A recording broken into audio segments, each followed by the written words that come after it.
Hey everybody, it's Ron from Pick Dawgz, and this is Ron's Rundown. We're going to go over the MLB games scheduled for Tuesday, April 25th, 2023.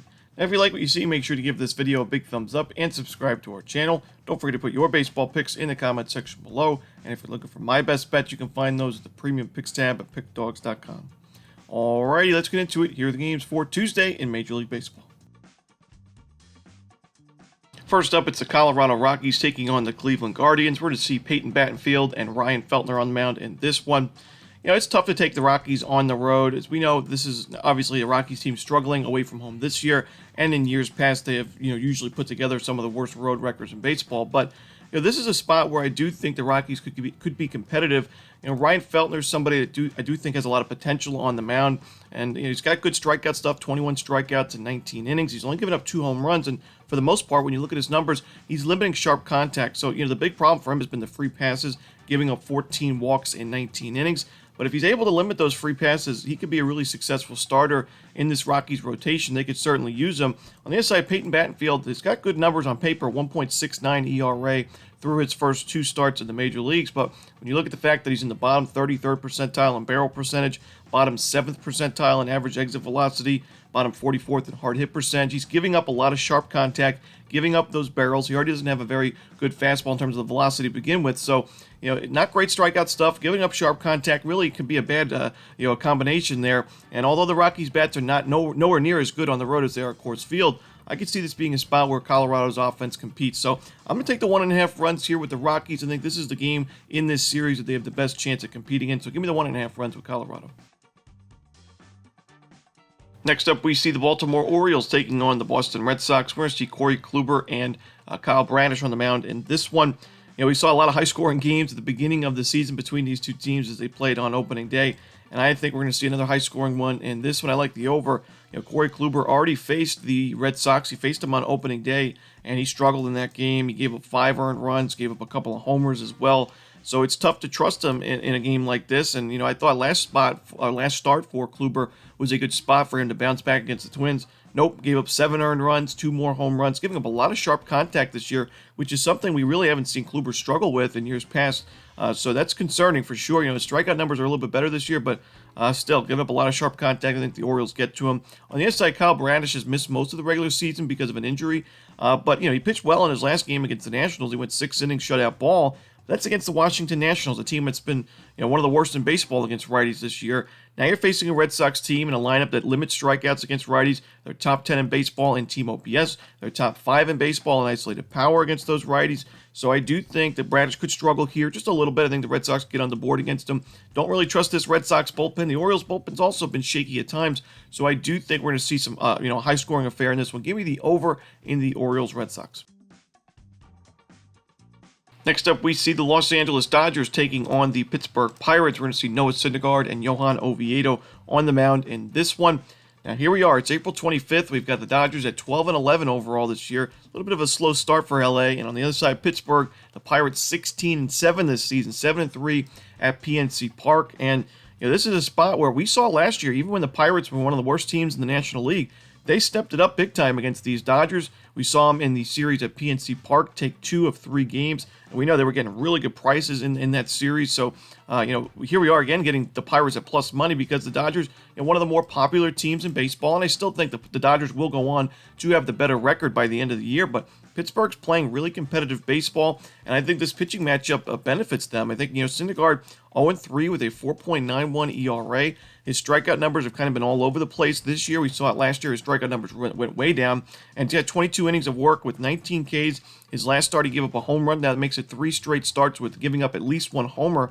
And the Dodgers have lost all 3 of those ball games. So you got Johan Oviedo on the other side for Pittsburgh. 2-1, they 2.22 ERA. He's striking out batters. He's got 25 Ks and 24 in the third. He's limiting sharp contact. He's done a decent job at limiting the free passes as well. And to me, getting the Pirates at plus money, a lot of value in my eyes. So give me Pittsburgh here on the money line. You could take them in the first 5 innings if you don't trust that Pirates bullpen. So far, it's been good this season, but I do think there's going to be some regression concerns there. So I'll probably split my bet with a Pittsburgh Pirates first 5 money line and then the full game as well. Next up, we see the Houston Astros taking on the Tampa Bay Rays. We're We're going to see Drew Rasmussen and Luis Garcia on the mound in this one. Luis Garcia had a really strong outing, his best start of the season so far, that's for sure. 7 innings, 9 strikeouts against the Blue Jays in an 8-1 win. But this is the Tampa Bay Rays lineup that's just been so good against right-handed pitching. Obviously, the Rays overall have been so good at Tropicana Field. And Drew Rasmussen on the other side, a 2.01 ERA to start the season. He's missing bats with 26 strikeouts and 22 in the third innings. And the big concern I've had in his game, in his career, has been the home run ball. Sometimes can hurt him. This year, only 1 home run and 22 in the third. He has been razor sharp, just like many of the pitchers in this Rays rotation. So it's tough to go against Tampa Bay in a game like this. I could certainly see Luis Garcia putting together, a string of solid starts as he looks to improve from his rough start to the season. But I still think Rasmussen is the better option. I think the Rays have the better bullpen in the lineup to go with it. So give me the Tampa Bay Rays on the money line. In our next game, we see the Seattle Mariners taking on the Philadelphia Phillies. Logan Gilbert and Bailey Falter are your starters. I don't back Bailey Falter very often, but I do think this could be a good spot for him. He's coming off a decent start against a very tough White Sox team to face when you're a lefty. The White Sox have dominated left-handed pitching really the last few seasons, and he went 7 innings of 3-run ball. You'll take that all day long. A quality start, even though the Phillies didn't back him up offensively.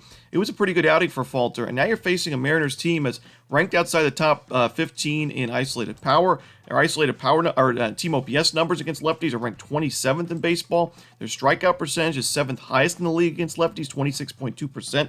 So, I think Falter could have a great start here. And on the other side, Logan Gilbert, coming off a start where he gave up 4 earned runs and 2 homers against the Milwaukee Brewers. So, yes, the strikeout stuff's been there. He's got 28 Ks in 22 2/3 innings, but he does give up sharp contact from time to time, and he has struggled with his secondary pitches. Got a really good fastball. The secondary pitches, can be inconsistent. So I think the Phillies, a strong lineup against right-handed pitching. I think they can get to Gilbert enough for Bailey Falter to give the Phillies 5-6 decent innings. I think the Phillies take this one. So give me the Philadelphia Phillies on the money line.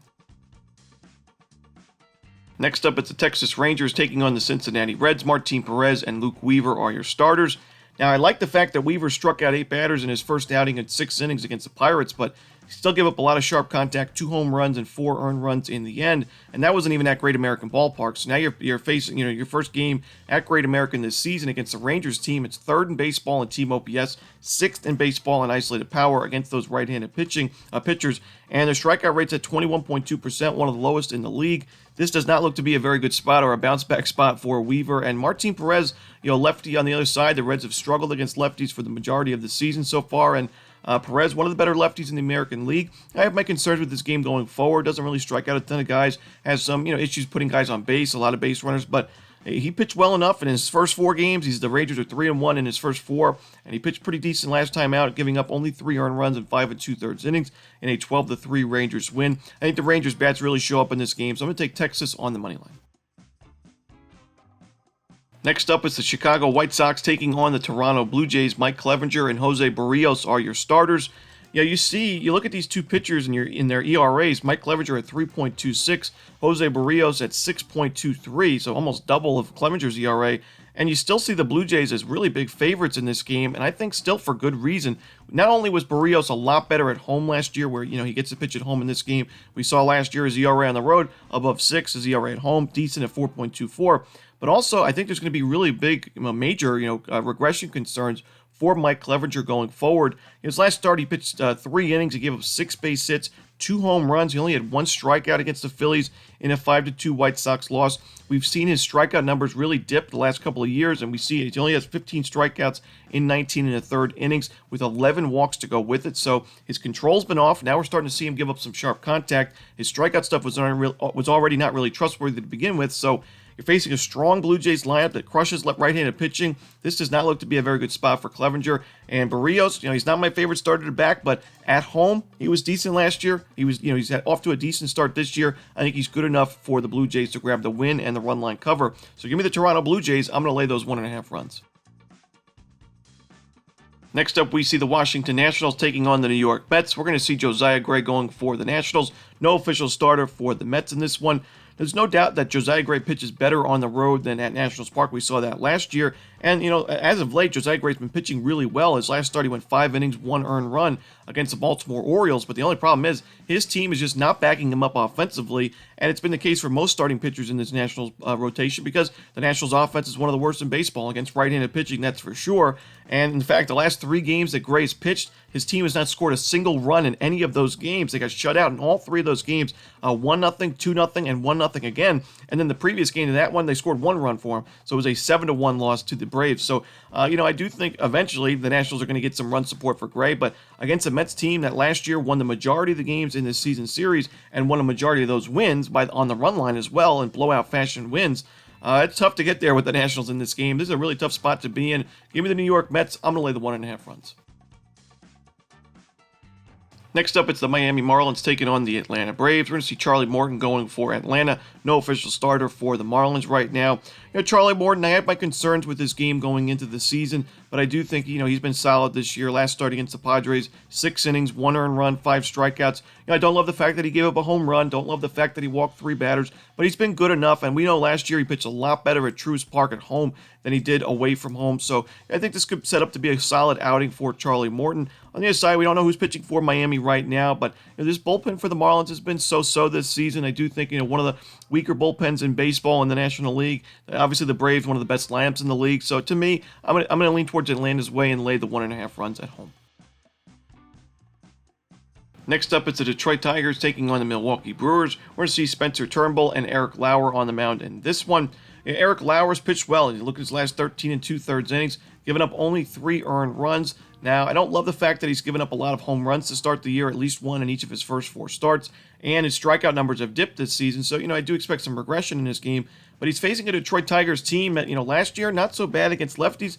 This year, that's not the case. They are dead last in baseball in team OPS against lefties. They are second worst in baseball in isolated power against lefties. The 3rd highest strikeout rate, 30.3% for the Tigers against those southpaws, and the 10th lowest walk rate against left-handed pitchers as well. So, I do think Detroit struggles here, and Spencer Turnbull on the other side, an ERA at 7.85. That's not been a good start to the year for Turnbull. He struggled mightily in his first 2 outings, pitched pretty good in his next one, but then again, last time against the Guardians, he gave 3 earned runs, a home run, 3 walks, but only 3 strikeouts in 5 1/3 in a 3-2 Tigers loss. I don't like Turnbull and Tigers in this game, so give me the Brewers here. I'm going to take them on the money line and lay a little bit on the run line as well.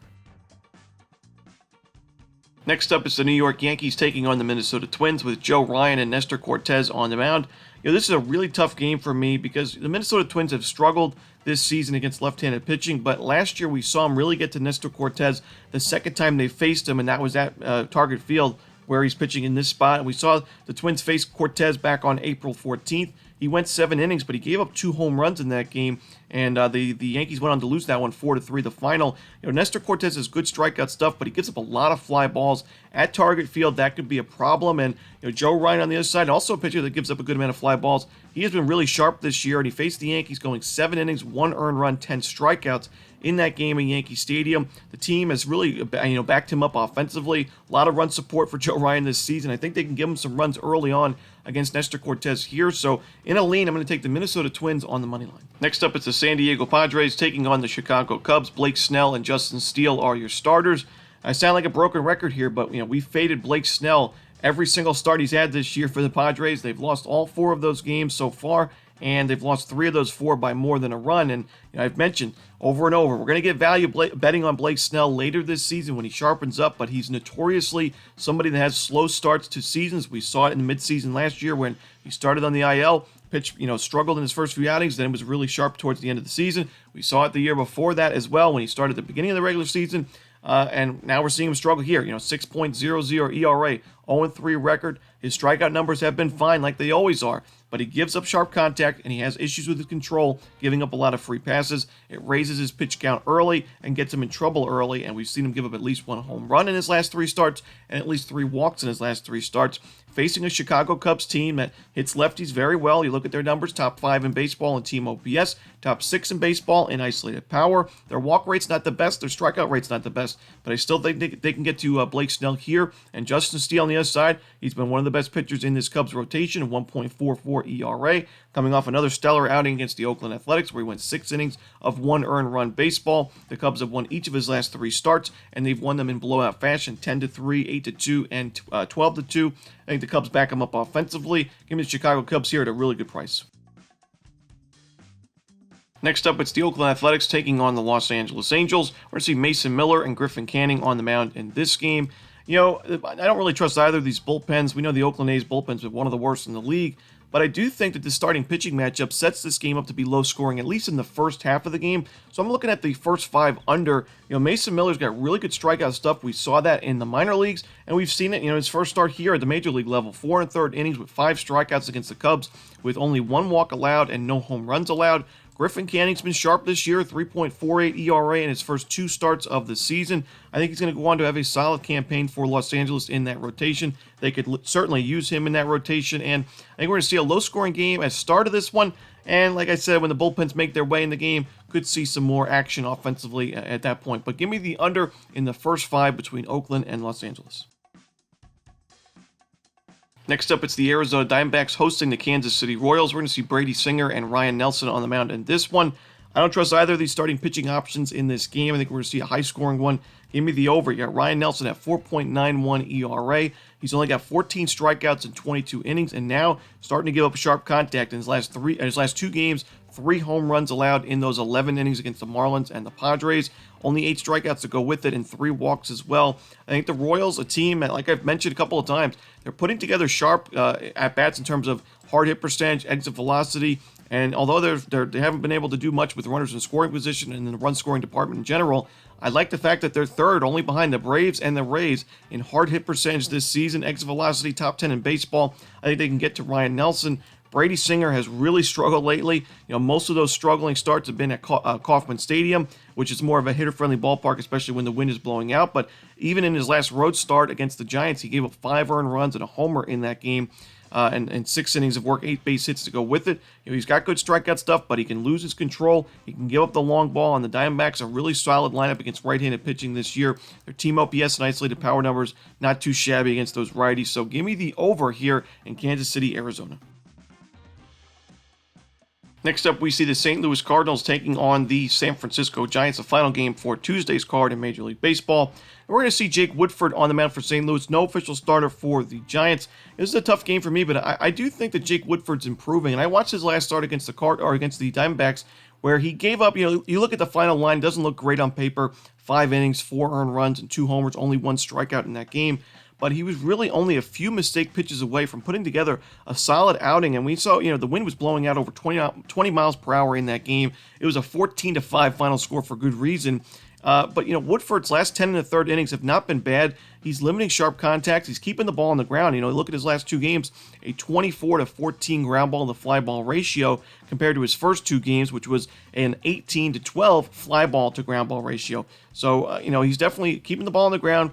I'd like to see the strikeout numbers improve, and he's facing a tough Giants lineup that hits righties well.